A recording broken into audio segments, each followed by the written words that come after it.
If my memory serves me correctly, I was just at the age of 2 when my daddy died.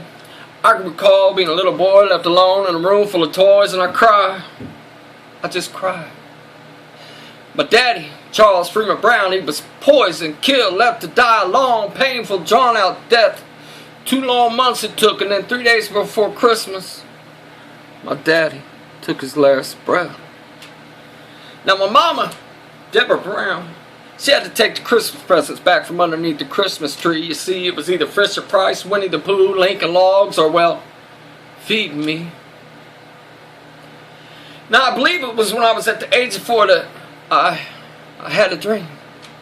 In my dream, Daddy was alive. We were playing ball. It had to have been October, sometime in fall, because leaves, they were falling, swirling in the wind. Oranges, browns, red, jellos. Dead. They were all dead. While I was dreaming, Daddy had to go to work, and I was waiting. Just waiting. While I was waiting, I woke.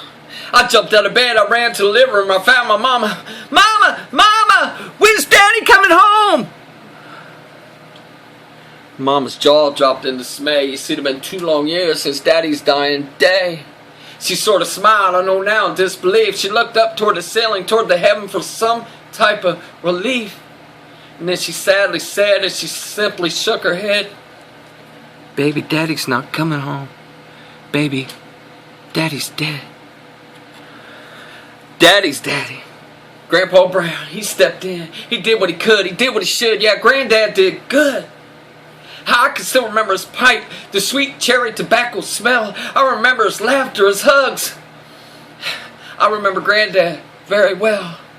I can remember tractor rides, camping trips, a street called Newell, his hardwood floors, Grandma Brown's sweet cherry pies, little mini boxes of cereal, and, well, being happy. Yet death had become a constant companion. God, he was forged a champion, but how was I to know when at the age of 5 I got the news? Heart attack! Granddad was no longer alive. I can remember sunny days peering up into the skies, wondering what kind of God would allow my granddad to die. I would look to the clouds to see his footprints, and if I looked real closely, well, I could look into his eyes. Now here me and Mama were left all alone with no man in the house for us to call our own until in came a man. His first name was Dan. Now it was the 70s and everybody was partying, getting high, and here I was still peering up into the skies until I looked down in the nick of time to see my man Dan punching my mama in the eye. I often wonder myself, why was it Daddy and not Dan who had to die? I spent a lot of time with my granny on my mama's side. She lived on the south side of Springfield, about a 20-minute ride. Granny had left my granddad. She met another man. The man asked Granny to marry him. Granny gave the man her hand. This man's name was Kenny. He was a trucker by trade. Grandma was a waitress and sometime maid. They lived in a duplex where I often stayed and played. Well, this man Kenny took a liking to me. Yeah, he liked me too much. I knew there was something wrong with the man in the way that he touched, because he touched me in places that no man should. And even as a little bitty child, I knew that Kenny was no good. I broke the news to Mama. Mama broke into tears because Mama just realized the Mama's worst fears. It caused the family uproar, and somehow, someway, Kenny just disappeared. Now here I was, just 5 years old, and already had my innocence stolen. I was mad, angry, rebellious. Seeds had been sown, and they began to blossom as I became grown. Now Mama left Dan, and she met another man. He seemed sort of cool. He seemed to understand Mama's heartache, Mama's pain. He became a shelter for Mama's storms and the rain, but it was too late for me, you see, because my heart was already stained. Oh, what a sad, sad story, or so you might think. But let me ask y'all a question. Would Leonardo have ever been a big star if the Titanic didn't sink? How would you ever know about water if you never got thirsty enough to drink? How could you ever be a survivor of a fall if you never, ever had the nerve to pass the brink? Think about it. Just think. This new man's name was John, and I can see now that he was our hero. He was our savior. But back then we just couldn't get along because I had become like a broken record, skipping to the beat of the same old song. Standing here before you today, I know that pure and undefiled religion before God is taking care of widows and orphans. But back then I just didn't and wouldn't and couldn't understand.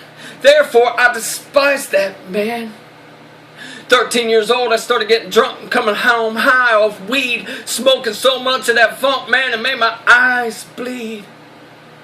John would confront me when I came home on the front porch, but I become a live wire, human torch. Man, you can't tell me what to do. You're not my dad. My dad would have kicked your... John reacted harsh and fast. Blows were exchanged with me, ending up on the floor. My mama hovering over the top of us, hollering out, "Please, please, don't hit my baby anymore."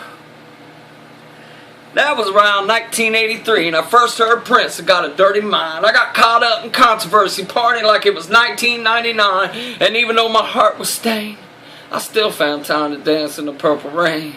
Yeah, Vanity 6 was also fine, and I wanted with all my heart and soul to be Morris Day Simpson so that I could know the time. Rick James, Zach, Gap Band, Daz Band, Leonard Skinner, Zeppelin 2. Some of y'all know what I'm talking about. Some of y'all ain't got a clue. That's cool. I'm going to keep doing me. You just keep on doing you. Now here I was, that white boy with soul, all caught up in sex, drugs, rock and roll, out of control, out of my mind. I was searching for something one of a kind.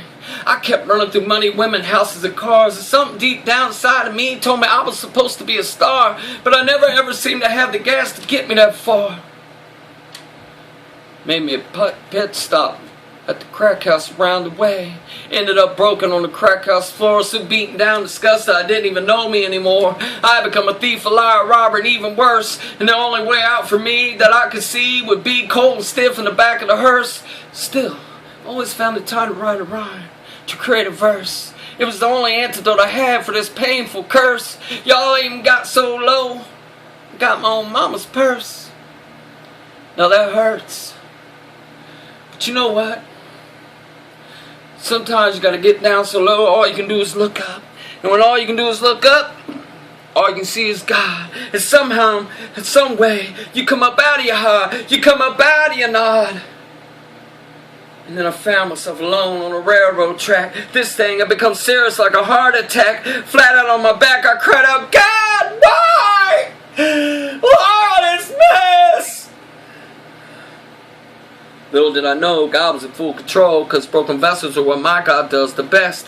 I was blessed. See, God had plans for me, a future and a hope, and that didn't include suicide by dope or hanging myself at the end of my rope. And He told me, He said, my child, I'll feel your pain. It forms clouds up in heaven, child, and your tears, they make it rain.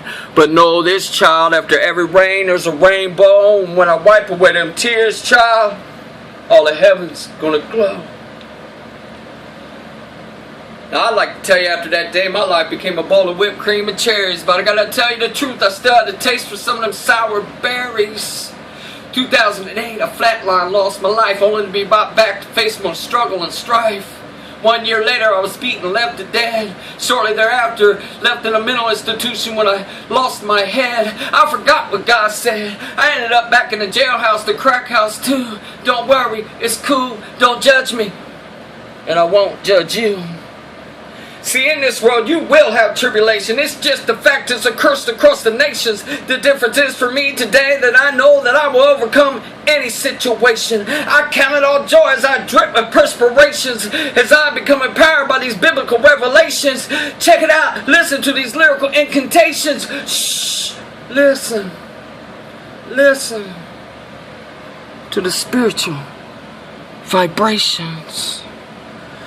You see, the miracle for me doesn't lie in the splitting of the seas, the burning of the bushes, or destruction of enemies. It's simply the peace that I get when I fall down on my knees. It's simply the matter of fact that everything that I got that's pure and good comes from me seeking Jesus like any thirsty man should. Now y'all been watching this video for way too long. Don't worry, I'm about to take my seat, but my story wouldn't be complete if I didn't tell you about my sugar boo, so pretty and sweet. She's my Proverbs 31 girl, sure and true. And I always tell her, girl, if there were a 32, it surely would have been written about you. I never would have met her if I'd never been in the right place at the right time, searching for a word with Jesus on my mind. And there she sat, a beauty divine, looking too dang fine. And this here player couldn't think of one line. I thought I could never take place, I thought I could never be, but somehow, some way, that there beauty, she came on to me. 3 months later, to put an end to any doubt, she come a-walking down the aisle to Anthony Hamilton's That's What Love's All About. My knees grew weak, I about passed out. I looked over to my big homie and my best man. I could tell he was ready to scream and shout. See, there was something about that angelic face that could tell you that a miracle had just taken place. I felt like the runner who just won the race. I felt like the chef who just created that one-of-a-kind taste. I took a leck of back for the past, but I couldn't find a trace. But in this world you will have tribulation. I fell again to sin. Found myself in a jacked up situation. Back up in the jailhouse, the marriage and separation. And I cried out again, God, why? Why this mess? But by now I knew God was in full control, because broken vessels are what my God does the best. Put to the test, my wifey stayed blessed. She listened for God, put aside all the rest.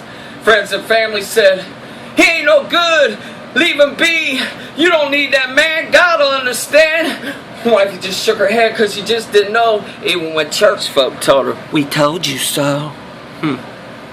That's about the time God came on the scene. He took her to 1 Corinthians chapter 13. Love is patient. Love is kind. Love keeps no record of wrongs on its mind. Love never fails. Love bears all things. Then he took her to Isaiah chapter 40. Those who wait throughout the night till the morning light take flight on eagle wings. Fresh out of jail, 3 months stay, wifey came and she took me away. I came home and I made peace with my mama and her man. I made peace with God and his plan. I took back my passion, I took back my joy, and I thank God for my past and that sad little boy. I realize today that everything that happens is for God and his glory.